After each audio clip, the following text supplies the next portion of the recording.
Secretario de Deportes de nuestro país, Sebastián Bauzá, en línea. ¿Qué tal, Sebastián? ¿Cómo estás? Cordial saludo. ¿Qué tal, Julio? Buenas tardes. Sí, como tú decís, después de una vuelta de reuniones que hemos tenido, comenzamos en Paraguay, después en Uruguay y en Chile. Ayer lo que se firmó fue la primera asamblea de la Corporación Juntos 2030, donde la integran los 4 gobiernos y los 4 federaciones, ¿no?, que integran esta candidatura.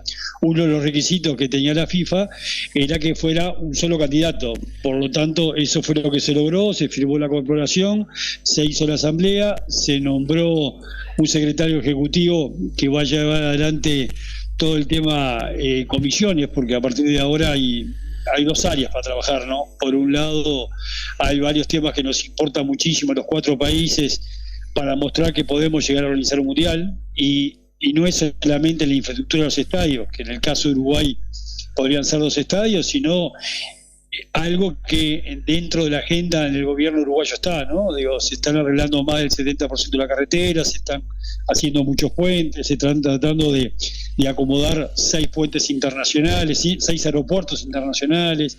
El tema de la comunicación, ¿no? Digo, como bien sabés, para comparar, en Europa, cuando pasás de un país a otro no tenés que hacer ningún trámite, ¿no? Acá, cada vez que viajás a Argentina, a Paraguay o a Chile, son colas de espera. Bueno, esas cosas, si queremos llegar a hacer un mundial en serio, tenemos que superarlas, y ahí hay ya una comisión que tiene que trabajar, de Ministerio Interior, de Cancillería.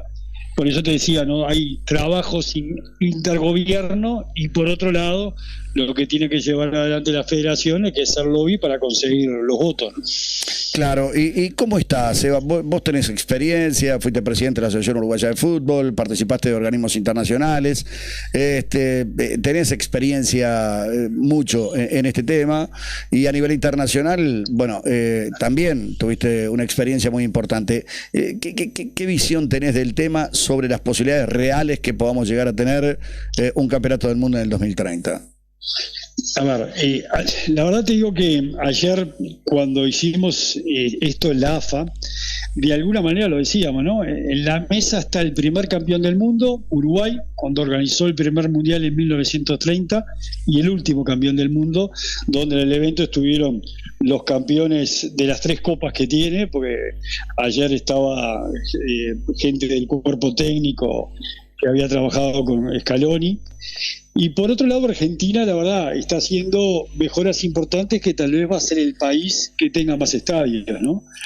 Yo creo que las condiciones están dadas políticas, porque más después de que se han hecho 2 mundiales en Rusia y en Qatar, va a ser imposible que un mundial se juegue solo en una ciudad, como se jugó en Qatar, o en un país, ¿no? Eso va a ser imposible, más con 48 equipos. Claro. Por lo tanto, creo que la experiencia que se va a hacer en Estados Unidos, México y Canadá va a ser muy importante, y ahí políticamente, viste que la Copa América del año que viene se va a jugar de nuevo en Estados Unidos con 16 equipos. Eso se ha hecho principalmente para tener una alianza con CONCACAF, porque la UEFA de por sí tiene más de 50 votos, la Conmebol tiene 10 votos, y ya necesitas tener una base de empezar por igual de puntos, ¿no? Porque esto se define en una asamblea, ¿no?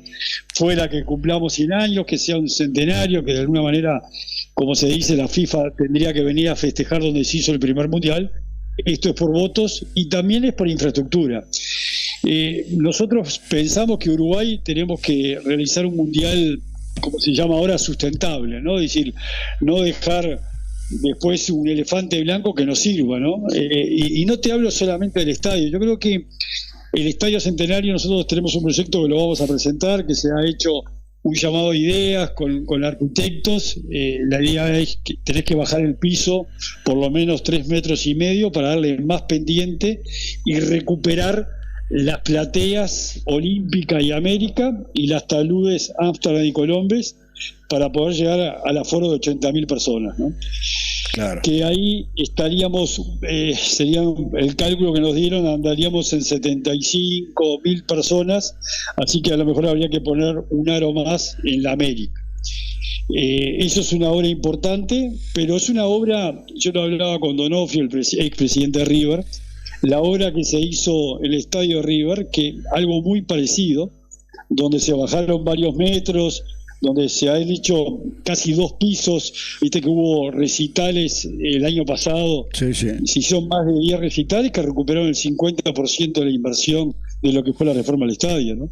Hay que buscar una unidad de negocio para el estadio, porque bueno, como todos sabemos, los Peñarol y Nacional tienen sus estadios, cuando son locales juegan ahí, y los otros cuadros en desarrollo a veces los llevan al estadio, muchas veces quieren su local en su estadio, ¿no? Entonces hay que pensar en hacer recitales, espectáculos fuera de los partidos que pueda jugar la selección. Claro, sería ¿se tiene un estimativo de lo que sería una obra de esa magnitud, por ejemplo, en el Centenario? A ver, el tema es que todavía la FIFA no dio el cuadro de exigencias para el Mundial del 2030. Ya se pidió en la primera reunión, entonces como no sabemos cuáles van a ser las exigencias, porque a ver, lo que se hizo en Qatar no se va a volver a hacer, ¿no?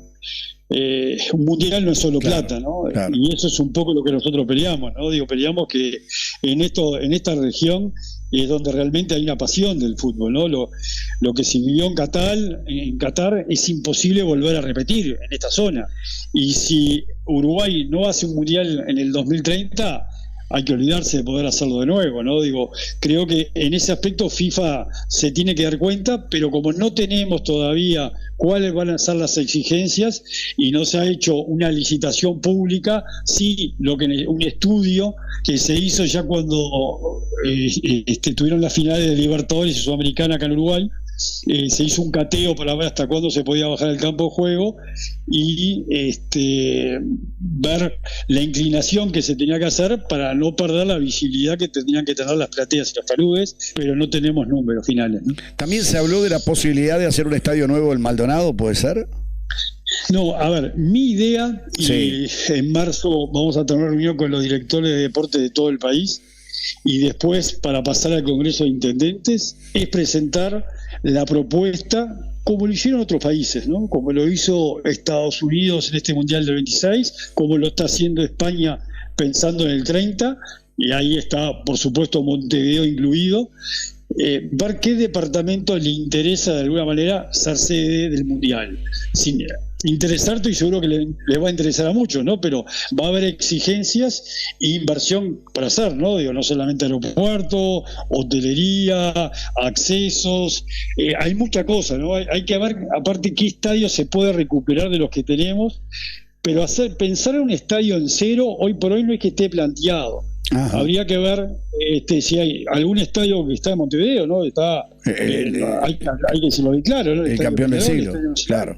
Sí, y también, a ver, ¿por qué no el Chupiche de Colonia o el Campus o alguno más? Yo creo que hay que dejar la libertad que se presente, porque al final los que van a estar definiendo es una comisión que va a venir de la FIFA, que va a ver la carpeta que tenemos, los estadios que tenemos, y en el estudio de la candidatura, ¿no? Acá hay un trabajo grande que se tiene que hacer de acá a noviembre, y se va a estar definiendo entre abril y mayo del año que viene, ¿no? Por eso cuando uno hablaba del Mundial, uno empezó hablando con 20 años de anticipación, ahora nos falta tanto, ¿no?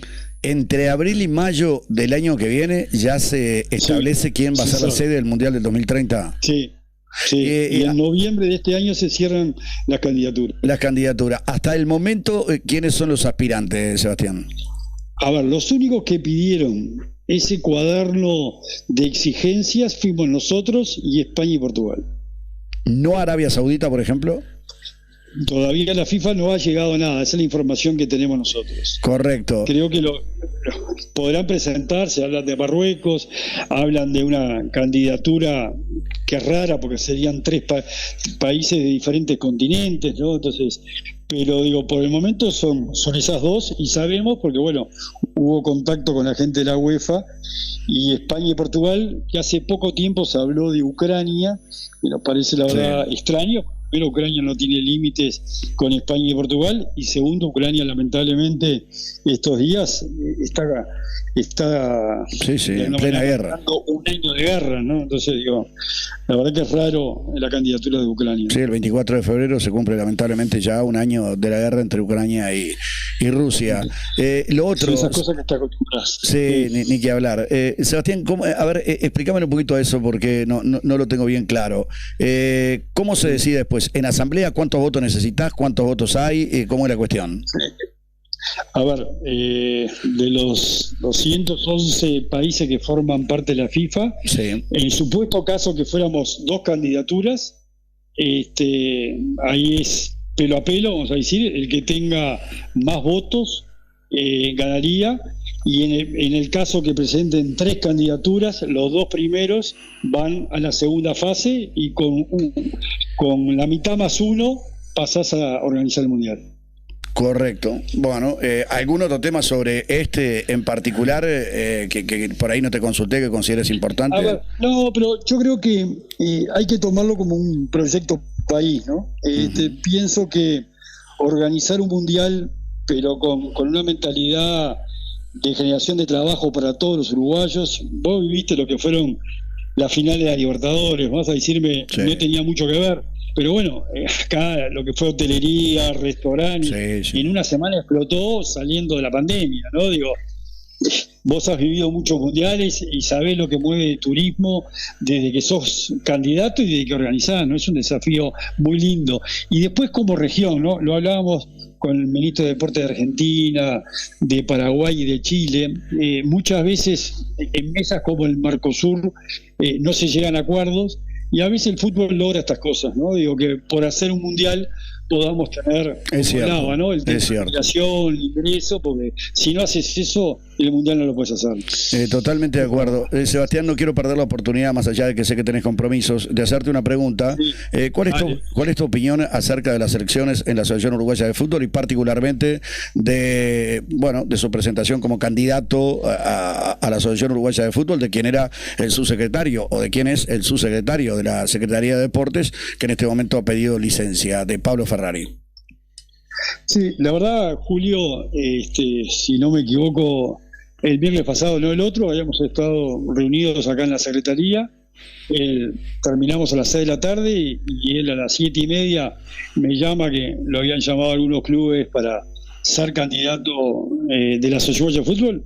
Me agarró de sorpresa total, porque nunca lo habíamos conversado. Digo, la verdad que aparte es un hombre que ha trabajado mucho en el deporte, pero principalmente vinculado, fue presidente de la Unión de Rugby, ¿no? Claro. No lo esperaba. Lo único que le dije que tenía que optar porque no podía seguir en la secretaría, porque de alguna manera era el subsecretario, ¿no? Era la segunda persona con mayor, claro, el órgano rector del deporte. Y bueno, él hizo sus llamados, se siguió manejando, después me dijo que se había confirmado y a partir de ahí no tuve más diálogo. Es una decisión 100% personal.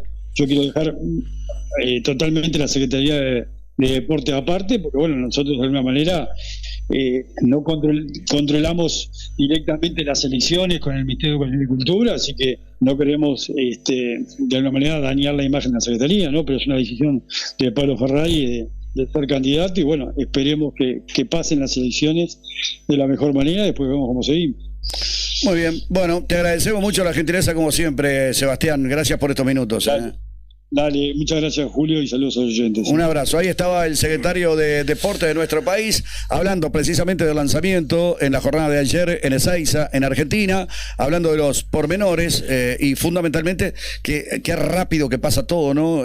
Uno hablaba del Mundial del 2030 y parecía una cuestión extremadamente lejana en el tiempo, y ya el próximo año, entre abril y mayo, se va a determinar la sede de quién va a ser el organizador o quiénes van a ser los organizadores del Campeonato del Mundo del 2030. Que el tiempo pasa rápido, efectivamente pasa y muy rápido. Pausa.